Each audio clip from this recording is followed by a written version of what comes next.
Hi, this is Dr. Fox. Let's talk about the pharynx. In this video, we'll discuss the pharynx and adjacent communicating spaces of the pharynx, as well as how they function as either part of the respiratory or digestive systems. We'll also go into the divisions of the pharynx, what bounds them, and their major contents.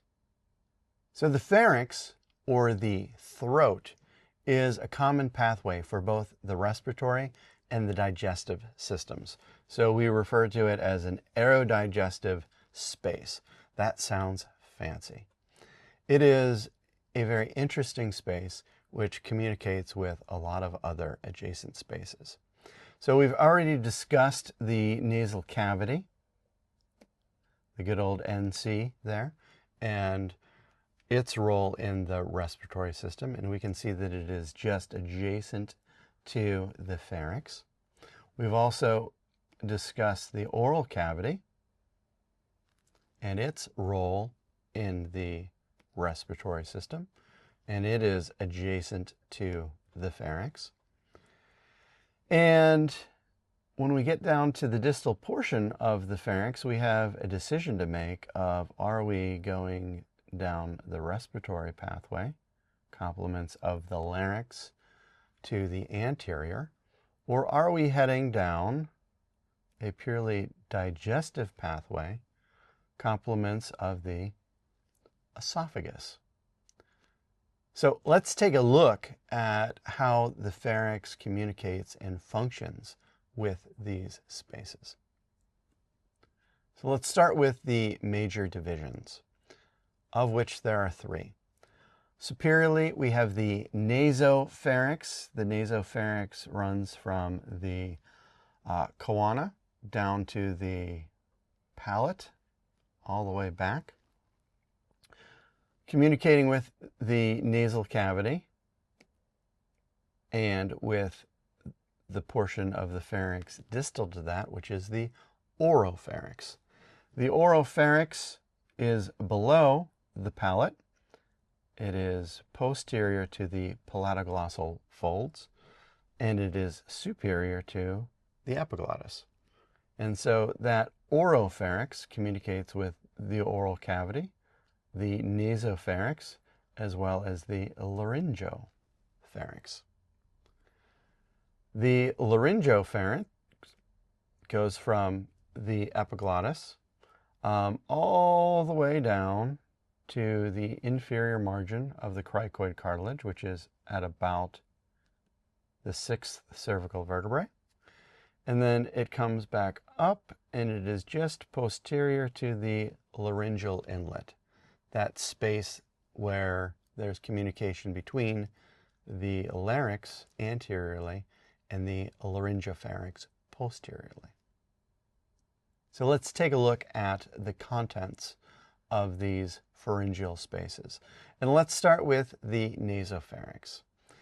The nasopharynx has three major things that I'd like to highlight. The first here is the pharyngeal tonsil.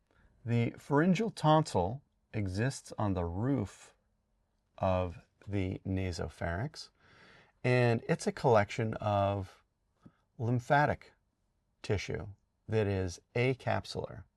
So it's part of Waldeyer's ring, if you remember that from our discussion of lymphatics. It's also known as the adenoid. So if you've heard of someone having their adenoid removed, it's that pharyngeal tonsil. As we move inferiorly, we can see that there is an opening here, and this is the opening for the pharyngotympanic tube. So pharyngopharynx, tympanic references the middle ear. This is a pathway between your nasopharynx and your middle ear space. It's also known as the auditory tube, or the eustachian tube is the eponym. So if you've ever experienced your ears crackling as you change either elevation as you move above water or depth as you move below water, you might have had that sensation of the air in your middle ear equilibrating with the outside air complements of this pharyngotympanic tube. And just adjacent to that is another collection of lymphoid tissue known as the tubal tonsil. As we move into the oropharynx, we see that there is a lot more going on here. So let's start with the portion of the oropharynx which is its very own region, the fauces. Fauces is Latin for throat, and it is a portion of the oropharynx, which is a portion of your pharynx, which is also your throat. It is bounded anteriorly by the palatoglossal folds and posteriorly by the palatopharyngeal folds. Nestled between these two folds is a tonsillar fossa, and that is where the palatine tonsils exist. So the palatine tonsils are cradled by these two folds, palatoglossal and palatopharyngeal folds, within the fauces of the oropharynx. We can also see, kind of adjacent to that, an extension of the soft palate called the uvula. The uvula, if you look in a mirror and open your mouth and look through your oral cavity back into your oropharynx, is that little dangly ball in your throat that you can see. And it's very mobile. There are muscles that move that about. Also in association with the oropharynx is the root of the tongue. And the root of the tongue is covered by lymphoid tissues known as the lingual tonsil. As we go posteriorly, and I'll give you a better view of this in a second, there's a little gap between the root of the tongue and the epiglottis of the larynx called the epiglottic vallecula, plural epiglottic valleculae. So let's take a look at those epiglottic valleculae.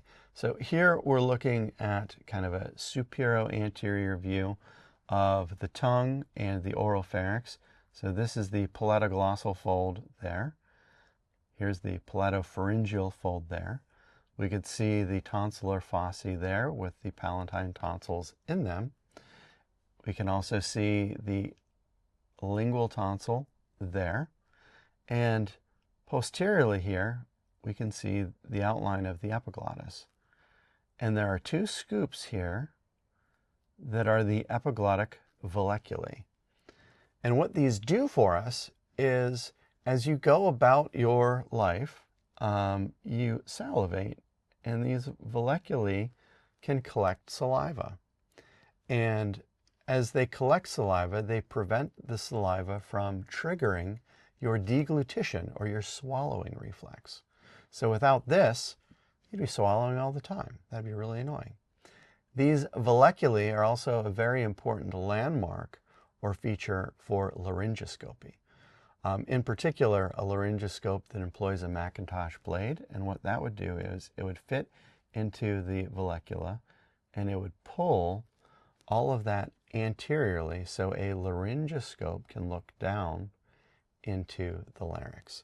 So that helps move the epiglottis out of the way as well. Now let's take a look at our laryngopharynx. Our laryngopharynx is bounded by and contains the epiglottis, which is the epiglottic cartilage invested by mucosa. Anteriorly here, we see that there is a space where we have a boundary between the laryngopharynx and the larynx. That's the laryngeal inlet.